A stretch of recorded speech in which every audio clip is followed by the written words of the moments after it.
ایسا کوئی محبوب نہ ہوگا نہ کہیں ہے، بیٹھا ہے چٹائی پہ مگر عرش نشیں ہے۔ ملتا نہیں کیا کیا دو جہاں کو تیرے در سے، ایک لفظ نہیں ہے کہ تیرے لب پہ نہیں ہے۔ اے شاہ زمن اب تو زیارت کا شرف دے، بے چین ہے آنکھیں میری بے تاب جبیں ہے۔ سب تعریفیں اللہ جل شانہ وحدہ لا شریک کے لیے، جس نے اپنی قدرت کاملہ سے اس کائنات کو حضور نبی کریم صلی اللہ علیہ وآلہ وسلم کے عرفان کی خاطر پیدا فرمایا۔ بے شمار درود حضور نبی کریم صلی اللہ علیہ وآلہ وسلم کی ذات اقدس کی خاطر، جن کی ذات اقدس اس کائنات کی تخلیق کا باعث بنی۔ معزز سامعین اکرام، اللہ جل شانہ کے فضل سے اور اس کی توفیق سے پچھلے جمعۃ المبارک کو ہم نے قرآن مجید کی تفسیر کے سلسلے میں الف لام میم کی تفسیر پر مختصر غور کیا تھا، اور کچھ مقدمہ تھا کہ سورہ البقرہ کا نام اور اس کا پس منظر، اس کے حوالے سے گفتگو تھی۔ آج ہم اپنے اس سلسلے کو آگے بڑھاتے ہیں اور پروردگار عالم کے فضل و کرم سے قرآن مجید کی تفسیر کے اس سلسلے کو آگے چلاتے ہیں۔ پروردگار عالم نے قرآن مجید میں آغاز میں ارشاد فرمایا، اعوذ باللہ من الشیطان الرجیم، بسم اللہ الرحمن الرحیم، الف لام میم۔ یہ وہ 3 حروف ہیں جن پر ہم نے بات کی تھی، اور ان میں مختلف تشریحیں، مختلف تفسیریں جتنی بھی لوگوں نے کی، محدثین اور مفسرین اور علماء نے کی، وہ ساری کی ساری ان کے اپنے اندازے تھے، ان کے اپنے قیاس تھے، ان کے اپنے تخمینے تھے۔ لیکن یہ ایسے حروف ہیں جن کی مراد صرف اللہ جانتا ہے اور اللہ کا رسول جانتا ہے۔ یہ وہ نقطہ ہے جس پہ کل دنیا کے مفسر متفق ہوئے کہ الف لام میم اور ان کے علاوہ جتنے یہ حروف 29 سورتوں کے شروع میں آئے ہیں، ان سب کی مراد سے صرف اللہ اور اس کا رسول واقف ہے۔ اس کے لیے لفظ ہے سر بین اللہ و رسولہ، اللہ اور اس کے رسول کے درمیان راز ہیں یہ۔ الف لام میم کے بعد پروردگار عالم ارشاد فرماتا ہے، ذالک الکتاب لا ریب فیہ ھدی للمتقین۔ ذالک الکتاب لا ریب فیہ، یہ وہ کتاب ہے جس میں کوئی شک نہیں ہے۔ قرآن مجید کا آغاز کرتے ہی پروردگار عالم ان لفظوں سے آغاز کرتا ہے کہ پڑھنے والے کا ذہن پوری طرح مطمئن ہو جائے کہ جو کتاب وہ پڑھ رہا ہے پوری دنیا میں اس جیسی کوئی کتاب نہیں ہے۔ بڑے سے بڑا عالم، بڑے سے بڑا محدث، کسی مذہب کا سیانہ، کوئی رشی، کوئی جوگی، کوئی جو بھی کتاب لکھے گا کوئی دعویٰ نہیں کر سکتا کہ میری اس کتاب میں کوئی شک نہیں ہے۔ صرف واحد کتاب ہے دنیا کی، بلکہ یوں کہیں کہ اس سے پہلے تو جو خود اللہ نے کتابیں نازل کی ہیں ان کے بارے میں بھی اللہ نے خود یہ نہیں فرمایا کہ ان میں کوئی شک نہیں ہے، حالانکہ اللہ کا کلام ہر شک سے پاک ہوتا ہے، مگر دعویٰ اور اعلان صرف قرآن کے لیے پروردگار عالم نے فرمایا ہے یہ وہ کتاب ہے جس میں کوئی شک ہی نہیں۔ کس بات میں شک نہیں ہے؟ پہلی بات جس کے شک کی نفی اللہ فرماتا ہے وہ یہ ہے، اس بات میں کوئی شک نہیں ہے کہ یہ قرآن اللہ کا کلام ہے۔ پہلے نمبر پر تو پڑھنے والا اپنے ذہن میں یہ بات بٹھا لے کہ وہ کسی مخلوق کی کتاب نہیں پڑھنے لگا، وہ اللہ کا کلام پڑھنے لگا ہے، اللہ کا کلام پڑھنے لگا ہے۔ یہ پہلے نمبر پر بات، اس میں کوئی شک نہیں ہے کہ یہ اللہ کا کلام ہے۔ دوسری بات، اس میں بھی کوئی شک نہیں ہے کہ اس قرآن کے اندر جو کچھ لکھا ہے حرف حرف سچ ہے، بے شک ہے۔ قرآن کے اندر لکھی ہوئی ہر بات ایک حقیقت ہے، اور ایسی حقیقت ہے کہ دنیا قیامت تک کے لیے اللہ یہ چیلنج کر دیتا ہے، کوئی اس کی کہی ہوئی بات میں غلطی نہیں نکال سکتا، کوئی اس کی فرمائی ہوئی کسی بات کو کسی موڑ اور زمانے پر رد نہیں کر سکتا، اس کی کسی بات میں شک نہیں۔ یہ دوسری بات ہے۔ پہلے نمبر پر یہ کہ یہ اللہ کا کلام ہے، اس میں کوئی شک نہیں۔ اچھا، ہم یہ کہہ رہے ہیں یہاں بیٹھے ہوئے، اور ہم نے یہ مانا ہوا ہے، ہمارا ایمان ہے اللہ کے فضل سے، لیکن عرض کرتا ہوں بہت سارے لوگ ہیں جو یہ کہتے ہیں یہ اللہ کا کلام ہے، مگر دل مطمئن نہیں ہوتے، دلوں میں شک رہ جاتا ہے۔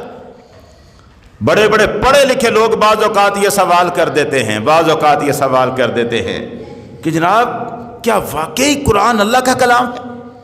بڑے بڑے پڑھے لکھے لوگ اس فتنے میں پھنس جاتے ہیں، کیا واقعی اللہ کا کلام ہے؟ یہ قرآن اپنا اعلان اور چیلنج اور دعویٰ خود کرتا ہے، اس کو ثابت بھی کرتا ہے۔ قرآن مجید نے جب یہ کہا ہے نا کہ اس میں کوئی شک نہیں، پہلی بات تو یہ کہ یہ اللہ کا کلام ہے، اس میں کوئی شک نہیں، اب اللہ اس بات کو ثابت کیسے کرتا ہے؟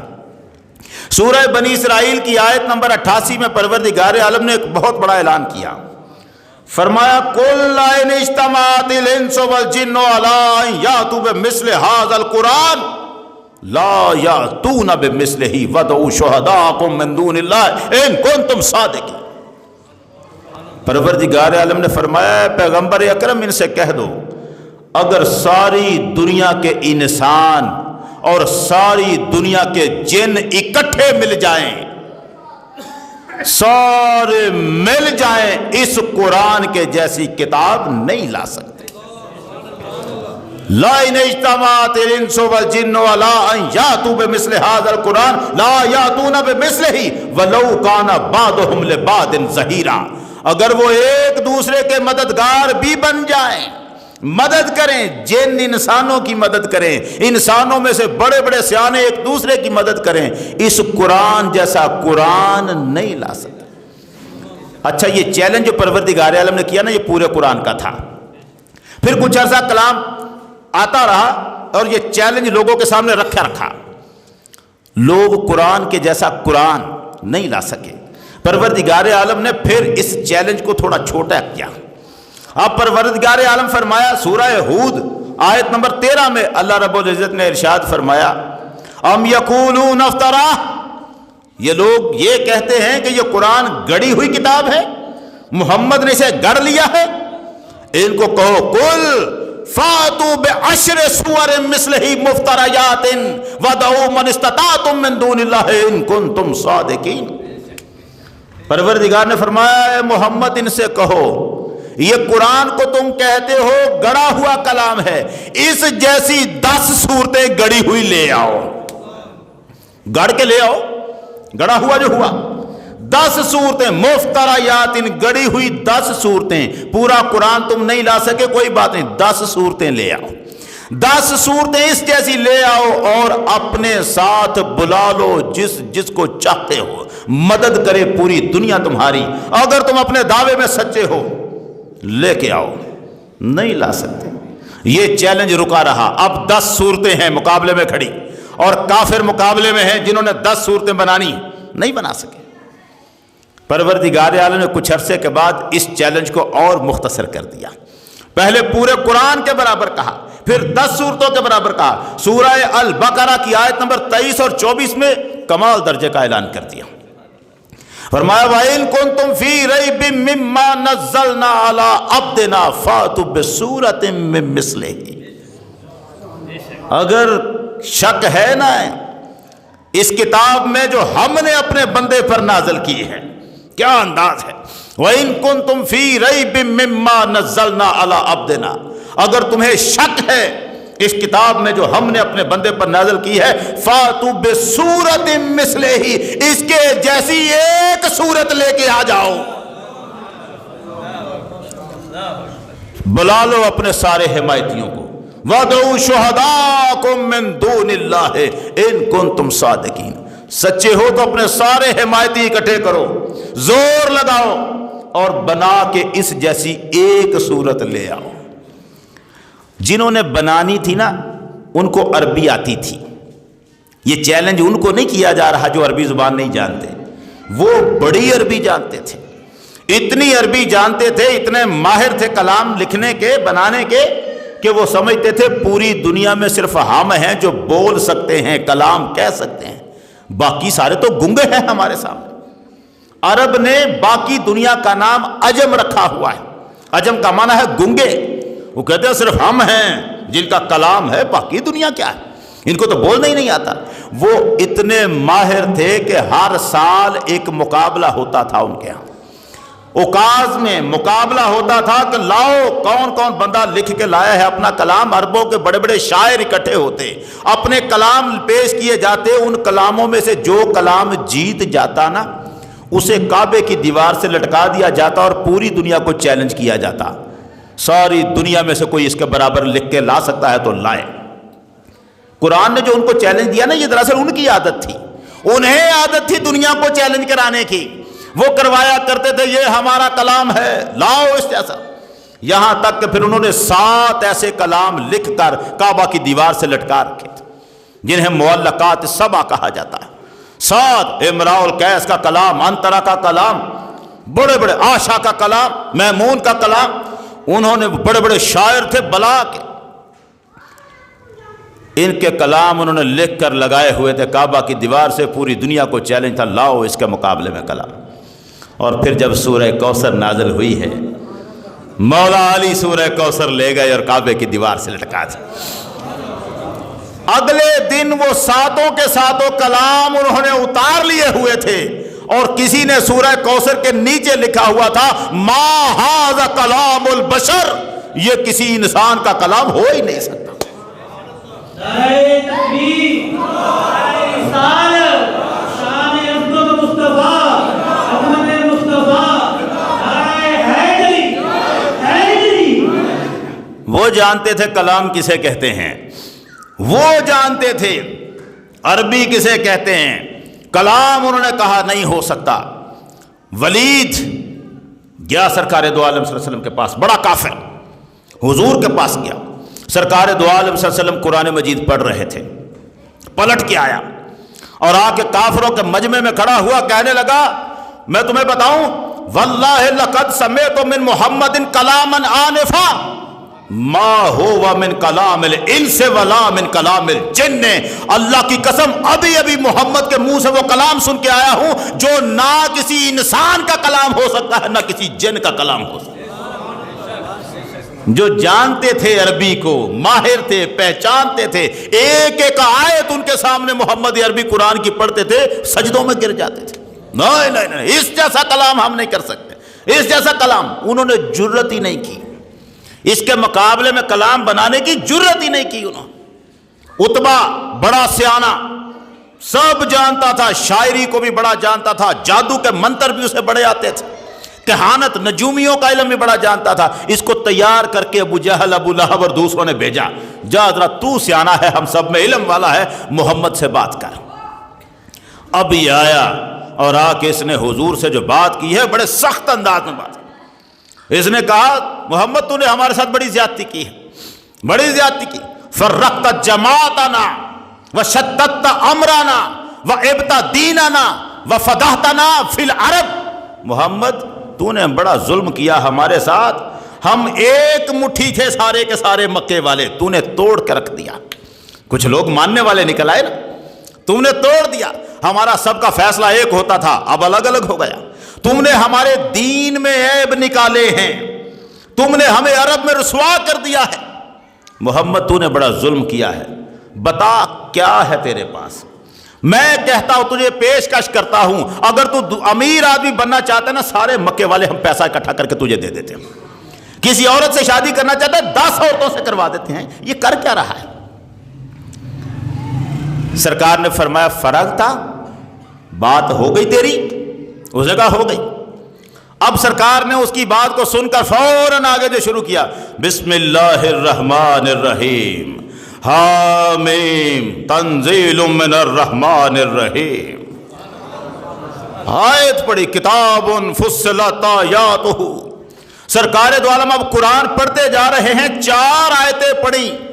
اتبا جو بڑا سیانا تھا آواز دے کے بول رہا، حسبوں کا بس کر، اٹھ کے چلا گیا۔ کافروں کے مجمع میں سیدھا نہیں گیا، جنہوں نے بھیجا ہوا تھا گھر چلا گیا۔ وہ آئے پیچھے، ہوا کیا ہے؟ اس نے کہا تم کہتے ہو میں پتہ کروں، میں سارے علوم جانتا ہوں، میں جادو کے منتر جانتا ہوں، کہانت جانتا ہوں، شاعری جانتا ہوں۔ واللہ ما سمعت مثلہ قط، اللہ کی قسم اس جیسا کلام کبھی میں نے سنا ہی نہیں۔ واللہ ما ہوا بالشعر ولا بالکہانہ ولا بالسحر، نہ یہ شاعری ہے، نہ یہ کہانت ہے، نہ یہ جادو ہے، یہ کچھ اور ہی شے ہے۔ میرا مشورہ مانو، خلو، اس کا راستہ چھوڑ دو۔ اگر لوگ اس کے مقابلے میں آئے، اگر یہ جیت گیا تو تمہاری ہی فتح ہوگی، یا تم میں سے ہے۔ اس کے آڑے نہ ہو، یہ کلام ہمارے جیسا کلام نہیں۔ جو کلام جانتے تھے وہ جانتے تھے، ذالک الکتاب لا ریب فیہ، قرآن کہتا ہے اس کلام کے اللہ کا کلام ہونے میں کوئی شک نہیں۔ اب ایک اٹھا مسلمہ کذاب، جس نے دعویٰ کیا تھا کہ میں بھی نبی ہوں، اس نے دعویٰ کیا تھا میں بھی نبی ہوں، مجھ پر بھی وحی آتی ہے۔ اب وحی تو آتی نہیں تھی، نبی تو تھا نہیں، وحی تو آتی نہیں تھی، تو لوگوں نے کہا آتی ہے تو بنا۔ اب اس نے بنانا تھا کلام قرآن جیسا، کیونکہ پیش کرنی تھی نا کہ مجھ پر بھی وحی آتی ہے۔ اب جو وحی اس نے بنائی ہے، دیکھو میرے پاس بھی وحی آئی، کیا وحی ہے؟ سورہ دفتہ، سورت بنا کے لے آیا۔ اب یہ قرآن کے ساتھ مقابلہ ہو رہا ہے۔ اس نے یوں نہیں کہا میں قرآن جیسا کلام بنا رہا ہوں، کیا کہا؟ مجھ پر بھی وحی آتی ہے، جہاں سے محمد پر وحی آتی ہے وہیں سے مجھ پر آتی ہے۔ یہ صورت میں لے کے آئے، تو بنائی تو خود تھی۔ اب صورت کیا ہے؟ دفدہ۔ لوگوں نے کہا سنا، اس کے اپنے لوگوں نے کہا سنا، اس نے سنایا، یا دفدہ بنت دفدائین، نکی کم تو نکین، آلہ کے فی الماء و اسفل کے فی التین، للماء تو قدرین وللشارب تمنعین، صورت بنا کے رکھ دی۔ اب آپ نے دیکھا، سنا آپ نے، لفظ تو ایسے لگ رہے ہیں نا وزن۔ اور قرآن صرف لفظی جوڑ کا نام نہیں ہے، اس کے اندر معنی ہیں، اس کے اندر ترنم بھی ہے، اس کے اندر تاثیر بھی ہے، تنویر بھی ہے، تبشیر بھی ہے، تنذیر بھی ہے، اس کے تو اندر عجائب۔ کیا صورت بنائی؟ یا دفداؤ بنت دفدائین، اے مینڈکی، تو مینڈکی کی بچی ہے، ڈڈی، مینڈکی جو ڈڈی ہوتی ہے، صورت بن رہی ہے قرآن کے مقابلے میں۔ یا دفداؤ بنت دفدائین، اے مینڈکی تو مینڈکی کی بچی ہے، نکی کم تو نکین، کرتی رہے جب تک تو ٹرین کرتی رہے، آلہ کے فی الماء و اسفل کے فی التین، تیرا اوپر والا حصہ پانی میں ہے، نیچے والا حصہ مٹی میں ہے، للماء تو قدرین، تو پانی کو گندا نہیں کر سکتی، وللشارب تمنعین، اور نہ پینے والے کو روک سکتی ہے۔ اب یہ صورت ہے جی۔ وہ جو بیٹھے تھے نا سامنے عربی جانتے تھے، ہاتھ جوڑ کے اسے محمد کے سامنے نہ لے کے چلے جانا، کہنے لگے وہ محمد کے ماننے والوں کے سامنے لے کے جانا بےزتی ہوگی۔ یہ کیا کر رہا ہے؟ کیا کر رہا ہے؟ کیا بنا کے لے آیا ہے؟ محمد کا کلام ایسا نہیں ہے، جو قرآن آیا ہے وہ ایسا نہیں۔ اس کے اندر کیا ہے؟ مینڈکی تو مینڈکی کی بچی ہے، اس میں کون سی حقیقت ہے جو تو نہیں بتا رہا ہے؟ ہم سب کو پتا ہے مینڈکی مینڈکی کی بچی ہوتی ہے، اونٹ اونٹ کا بیٹا ہوتا ہے، اس میں کیا ہے؟ قرآن جو حقیقتیں بتاتا ہے وہ کہاں ہے؟ پھر صورت بنائی اس نے دوسری، سورہ الفیل نام رکھا، الفیل مل فیل وما ادراک مل فیل، میں آپ کو بتا رہا ہوں قرآن کا اعلان، ذالک الکتاب لا ریب فیہ، یہ کتاب ہے جس میں کوئی شک نہیں، اللہ کا کلام ہے۔ اب کوئی لائے نہ بنائے اس جیسا، کہے میں بنا سکتا ہوں، جس نے بنایا میں اس کا حال سنا رہا ہوں۔ مسلمہ کذاب، ایک تو کافر تھے مکہ کے جو نہیں مانتے تھے کہ یہ اللہ کا کلام ہے، مگر اس جیسا بنانے کی کوشش نہیں کی۔ کافر تھے، مانا نہیں مگر بنایا بھی نہیں۔ اس نے نبوت کا دعویٰ کیا اور کلام بنانے پر چل پڑا۔ اس کا مطلب کیا تھا؟ جو نبوت ختم نبوت کو نہیں نہ مانتا، نرا کافر ہی نہیں ہوتا، مت مارا بھی ہو جاتا ہے۔ ختم نبوت کا انکار عقل کو بھی مار دیتا ہے۔ اب صورت بنا رہا ہے، الفیل مل فیل وما ادراک مل فیل لہو ذنب قلیل ولہو خرطوم طویل۔ صورت بنائی، ہاتھی کیا ہے؟ تمہیں کیا معلوم ہاتھی کیا ہے؟ اس کی چھوٹی سی دم ہوتی ہے، لہو خرطوم طویل، اس کی لمبی سی سونڈ ہوتی ہے۔ اب وہ کہنے لگے یار کمال کر رہے ہو، ہمیں نہیں پتا ہاتھی کیا ہے۔ جو کلام قرآن دے رہا ہے، القاریہ مل قاریہ وما ادراک مل قاریہ یوم یکون الناس کالفراش المبثوث وتکون الجبال کالعہن المنفوش۔ کہتے ہیں وہ جو قرآن کہتا ہے کھڑکھڑانے والی کیا ہے؟ تمہیں کیا معلوم وہ کھڑکھڑانے والی کیا ہے؟ وہ ہمیں نہیں پتا۔ جس کی تو بات کر رہا ہے، ہاتھیوں سے تو ہمارے بچے کھیلتے ہیں، ہمیں کہتا ہے ہاتھی کیا ہے؟ تمہیں کیا معلوم ہاتھی کیا ہے؟ ایک کلام لے کے محمد کے صحابہ کے سامنے نہ جانا۔ پھر صورت بنائی، والعاجنات، ہمارے قرآن میں صورتیں ہیں، الزاریات، العادیات ذبحا والعادیات ذبحا ہمارے پاس۔ اب اس کے مقابلے میں صورت بناتا ہے، والعاجنات عجنا واللاکمات لکما والخابزات خبزا۔ وزن یہاں سے لیتا ہے قرآن سے اور بنا رہا ہے۔ مطلب کیا ہے اس کا؟ آٹا گوندنے والی عورتوں کی قسم جب وہ آٹا گوندتی ہیں، روٹی پکانے والی عورتوں کی قسم جب وہ روٹی پکاتی ہیں، لقمہ کھانے والی عورتوں کی قسم جب وہ لقمہ کھاتی ہیں۔ ان ہاتھ جوڑے نہ بنایا کر، محمد کے کلام سے مقابلہ نہیں ہو سکتا۔ قرآن یہ اعلان کرتا ہے، ذالک الکتاب لا ریب فیہ، اس میں کوئی شک نہیں، یہ اللہ کا کلام ہے۔ اس جیسا کلام نہیں بنایا جا سکتا۔ اس جیسا کلام، یہ صرف ایک ترنم نہیں، نغمگی نہیں، اس کے اندر حقیقتیں ہیں۔ ان حقیقتوں کو کوئی جٹلا سکا ہے نہ جٹلا سکے گا۔ قرآن نے اعلان کر دیا، انا اعطیناک الکوثر فصل لربک وانحر ان شانئک ھو الابتر۔ محمد تیرا جو دشمن ہے نا بے نام و نشان ہو جائے گا۔ جو دشمن تھے محمد کے، ہے کہیں نام و نشان ان کا؟ حضور کی اولاد پوری دنیا میں پھیلی، ابو لہب کی اولاد کہاں ہے؟ ابو جہل کی اولاد کہاں ہے؟ ان کی نسلیں مٹا دی پروردگار عالم نے جو محمد کے دشمن بن کے کھڑے ہوئے تھے۔ جس نے محمد عربی کو کہا اس کا نام و نشان مٹ جائے گا، مولا نے فرمایا نام و نشان تمہارا مٹا کے رکھ دوں گا۔ مٹا دیا۔ اب کوئی بندہ کہے کہ ہاں حضور کے فلاں دشمن تھے، ان کا تو نام و نشان ہے، نہ نسلیں ختم کر دی پروردگار عالم۔ یہ حقیقتیں ہیں۔ سورہ یونس آیت نمبر 92، میں آیت بات میں سناتا ہوں۔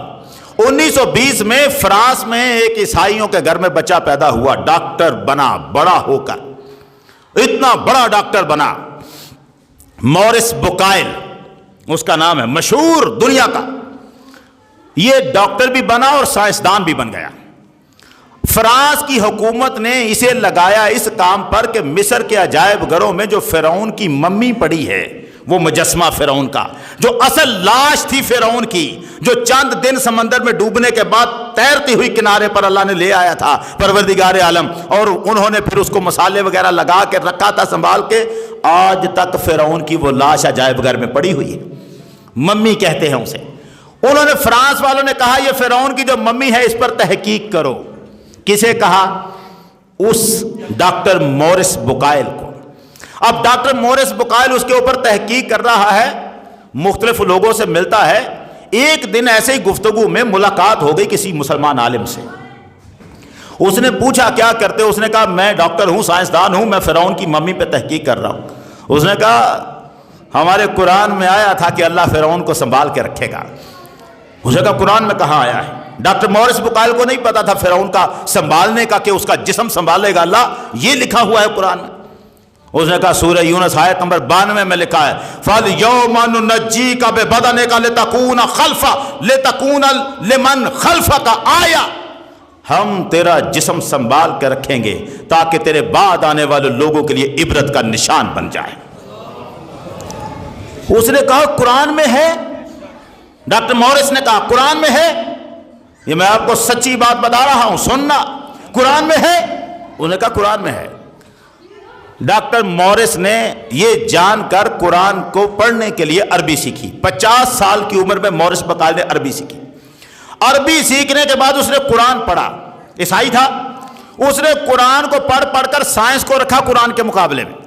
کون کون سی بات ہے جو سائنس بتاتی ہے کہیں قرآن جھوٹا ہو سکتا ہے؟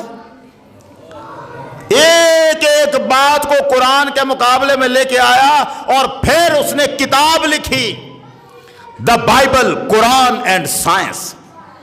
اس نے کہا میں بائبل کو پڑھتا ہوں، بائبل کو مانتا ہوں، بائبل اگر اللہ کی اصلی کتاب ہوتی جو اس وقت ہے ہمارے سامنے، اگر یہ اللہ کی اصلی کتاب ہوتی تو سائنس نے جو کچھ ثابت کیا ہے اس کے خلاف نہ ہوتی ہے۔ سائنس جو باتیں ہمیں سمجھا رہی ہے، دکھا رہی ہے، بائبل میں تو ایسی نہیں ہے، مگر میں نے قرآن پڑھا ہے۔ مورس بقائل کہتا ہے میں نے سائنس کی جتنی باتوں کو قرآن کے مقابلے میں رکھا ہے، سائنس قرآن کی ایک بات کو بھی غلط ثابت نہیں کر سکی۔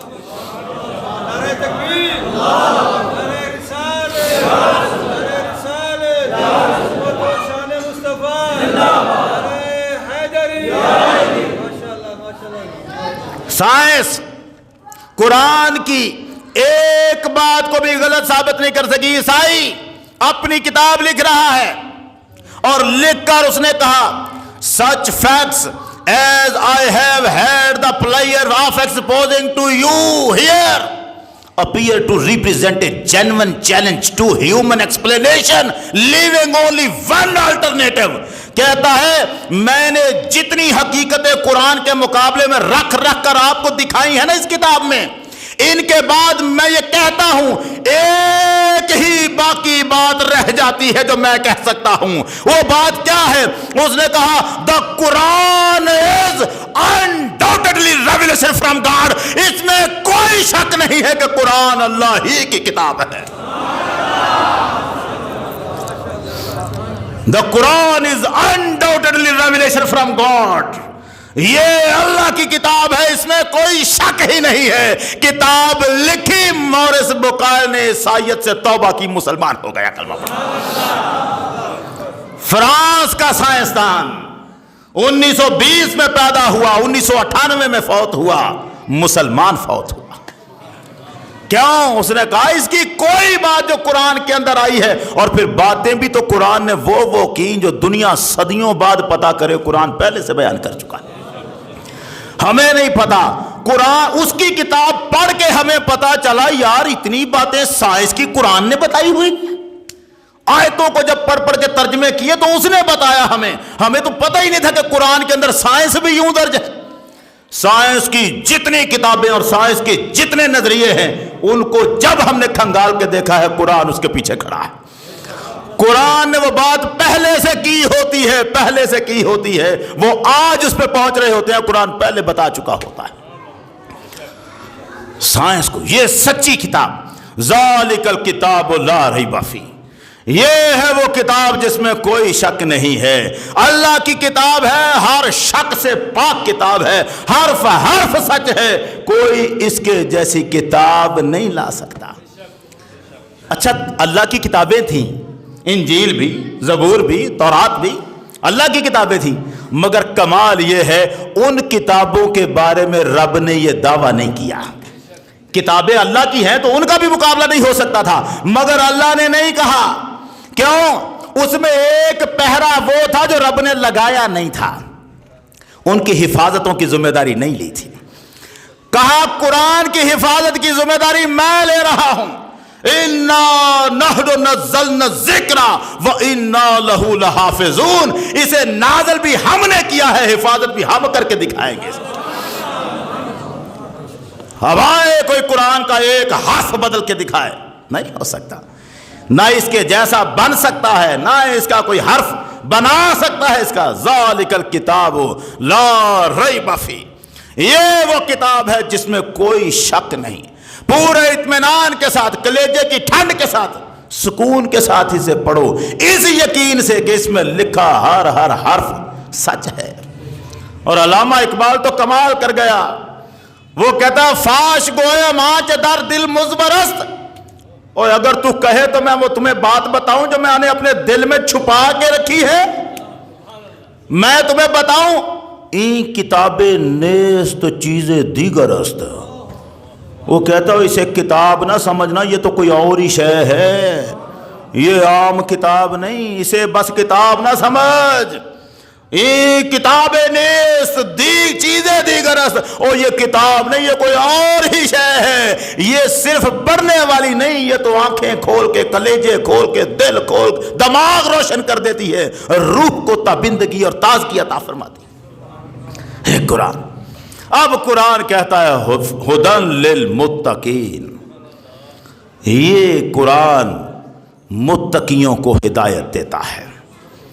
اب سوال یہ ہے کہ متقی کسے کہتے ہیں؟ تقوی والے کو، پرہیزگار کو؟ تو اگر ایک بندہ پہلے ہی پرہیزگار بن گیا تو اب قرآن اسے کیا ہدایت دے گا؟ ایک بندہ پہلے ہی روزہ دار ہے، کسی بری نظر کو نہیں دیکھتا، کوئی غلط کام نہیں کرتا، تقوی تو اسی کو کہتے ہیں نا، بڑا پرہیزگار، وہ پہلے ہی پرہیزگار ہے تو پھر قرآن اسے نئی ہدایت کیا دے رہا ہے؟ یہ وہ ترجمہ ہے جہاں ہم تھوڑا سا پریشان ہوئے، یہ ترجمہ ہم نے غلط کیا تھا، اس وجہ سے پریشانی ہو۔ اللہ کا شکر ہے جو اس وقت میرے سامنے ترجمہ ہے نا، مجھے نہیں پتا، مولانا احمد رضا خان بریلوی کا ہے، قرآن رکھا سامنے تو آ گیا، یہ ہے احمد رضا خان بریلوی، جسے اللہ نے یہ شان عطا کی ہے، ملک سخن کی شاہی تم کو رضا مسلم، جس راہ چل دیے ہو سکے بٹھا دیے۔ ترجمہ قرآن کا کیا ہے، للکارے مار کے رکھ دیے۔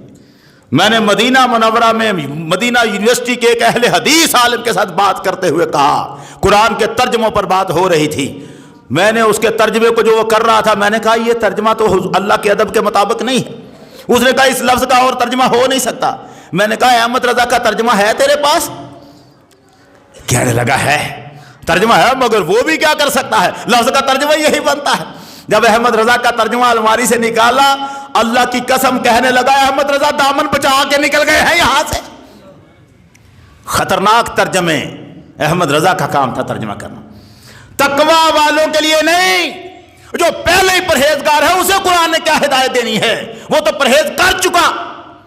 ترجمہ دیکھو، ہدایت ہے ڈر والوں کو، جو اللہ سے ڈر رہے ہیں، مولا کہیں عذاب میں مبتلا نہ کر دینا، ہمیں جہنم میں نہ لے جانا، ہمیں گناہوں سے بچانا، ہم تیرے نافرمان بن کے نہیں جینا چاہتے، تیرے نافرمان بن کے نہیں مرنا چاہتے، جو اللہ سے ڈرتے ہیں، اللہ کی یہ کتاب ان کو ہدایت دیتی، آ تجھے بتاؤں اللہ کے غضب سے کیسے بچنا ہے، یہ کتاب ان کو سکھاتی، آ تجھے اس راہ پہ چلا دوں جس پر تو چلے گا تو اللہ کے انعامات تجھ پر بارشیں بن کے برس رہے۔ قرآن ہدایت ہے ساری انسانیت کے لیے۔ سورہ بقرہ کی آیت نمبر 185 میں پروردگار عالم فرماتا ہے، شہر رمضان الذی انزل فیہ القرآن ھدی للناس، رمضان کا مہینہ وہ مہینہ ہے جس میں اللہ نے قرآن نازل کیا جو پوری انسانیت کے لیے ہدایت ہے۔ ہدایت پوری انسانیت کے لیے ہے، مگر ہدایت ملے گی کسے؟ جس کے دل میں اللہ کا ڈر ہوگا۔ واللہ لا یہدی قوم الظالمین، اللہ ظلم کرنے والوں کو ہدایت نہیں دیتا۔ واللہ لا یہدی قوم الفاسقین، اللہ گناہ گار فاسق، دل میں کرودھ رکھنے والے، رشتہ داروں سے رشتہ داریاں توڑنے والے، اللہ کا وعدہ جو اللہ سے کیا کہ تو ہی رب ہے، اس وعدے کو چھوڑنے والے، اللہ کہتا ہے ان کو میں ہدایت نہیں دوں گا۔ میری یہ کتاب قرآن انہی کو ہدایت دے گی جن کے دلوں میں اللہ کا ڈر ہے۔ ھدی للمتقین، جن کے دلوں میں رب کا ڈر ہے، پھر جب قرآن ان کو ہدایت دیتا ہے نا، وہ کیسے بن جاتے ہیں؟ پہلی نشانی الذین یؤمنون بالغیب۔ جب قرآن ان کو ہدایت دیتا ہے، وہ محمد عربی کے دربار میں کھڑے ہو کے کہتے ہیں یا رسول اللہ، ہم نے اللہ کو نہیں دیکھا، اس لیے مانتے ہیں کہ آقا آپ نے فرما دیا ہے رب ہے۔ نعرہ تکبیر، نعرہ رسالت، خدمت و شان مصطفیٰ، نعرہ حیدری۔ سرکار نے ایک بندے سے سودا کیا، گھوڑے کا سودا کیا، قیمت طے ہوئی۔ اب جب سرکار دو عالم صلی اللہ علیہ وسلم تشریف لے گئے وہاں سے کہ میں قیمت لاتا ہوں، انتظار کر میں قیمت لاتا ہوں، سرکار چلے گئے۔ اب وہ شخص وہاں کھڑا کہ قیمت لینے گئے ہیں، کوئی دوسرا بندہ آیا، گھوڑا بیچنا ہے، کہا سودا ہو چکا ہے، کتنے کا؟ اتنے پیسوں میں۔ اس نے کہا میں اسے زیادہ دیتا ہوں، میں اسے زیادہ دیتا ہوں۔ مکر گیا، کہنے لگا ٹھیک ہے اگر تو زیادہ دیتا ہے تو دے، میں بیچ دیتا ہوں تجھے۔ گھوڑا بیچ دیا۔ سرکار دو عالم واپس آئے قیمت لے کر، کہا گھوڑا؟ اس نے کہا وہ تو بک گیا۔ فرمایا تیرے ساتھ میرا سودا طے ہوا تھا؟ اس نے کہا کہاں طے ہوا تھا؟ کوئی سودا نہیں میرا تیرے ساتھ طے ہوا۔ حضور کے سامنے بات کر رہا ہے، میرا تیرے ساتھ کوئی سودا طے نہیں ہوا۔ کوئی گواہ ہے تیرے پاس؟ بتا کہ تیرا میرا سودا طے ہوا تھا۔ محمد میرا تجھ سے کوئی سودا ہی طے نہیں ہوا، میرا تو ایک بندہ آیا اس نے مجھے پیسے دیے، میں نے گھوڑا دے دیا، تیرا میرا سودا کوئی طے نہیں ہوا، گواہ ہے تیرے پاس؟ اب گواہ تو وہاں تھا کوئی نہیں، گواہ تو تھا کوئی نہیں، کہاں سے آتا سودا؟ گواہ کوئی نہیں تھا۔ جب سرکار دو عالم یہ بات کر رہے تھے، صحابی خزیمہ پاس سے گزر رہے تھے، کانوں میں آواز پڑی، محمد عربی بات کر رہے ہیں اور اگلا بندہ گواہ مانگتا ہے۔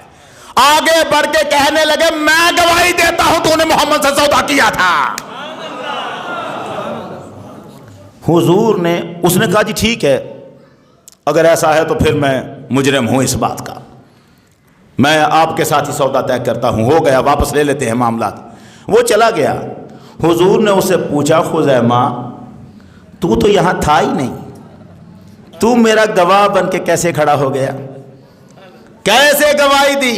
حضرت خزیمہ نے عرض کیا یا رسول اللہ آپ یہ فرما رہے ہیں انی اصدقک بعظم من ذلک، اصدقک بخبر السماء، آقا شب و روز آپ ہمیں آسمانوں کی خبریں دیتے ہیں، بن دیکھے مانتے رہتے ہیں۔ ہم نے تو آسمان دیکھا نہیں، آسمانوں کی دنیا نہیں دیکھی، آپ ہمیں خبر دیتے ہیں آقا، جب ہم ان کی تصدیق کرتے ہیں تو یہ تو معاملہ دنیا کا، ہم نے بن دیکھے خدا کو مانا ہے آپ کے کہنے پر۔ اللہ ایسے ہو جاتے ہیں۔ قرآن کہتا ہے جب میری ہدایت آتی ہے نا تو پھر ہدایت کا یوں رنگ چڑھتا ہے، الذین یؤمنون بالغیب، پھر ماننے کے لیے دیکھنے کا مطالبہ نہیں کیا جاتا، یہ ہوتا ہے جو محمد کہیں گے سب سچ ہے۔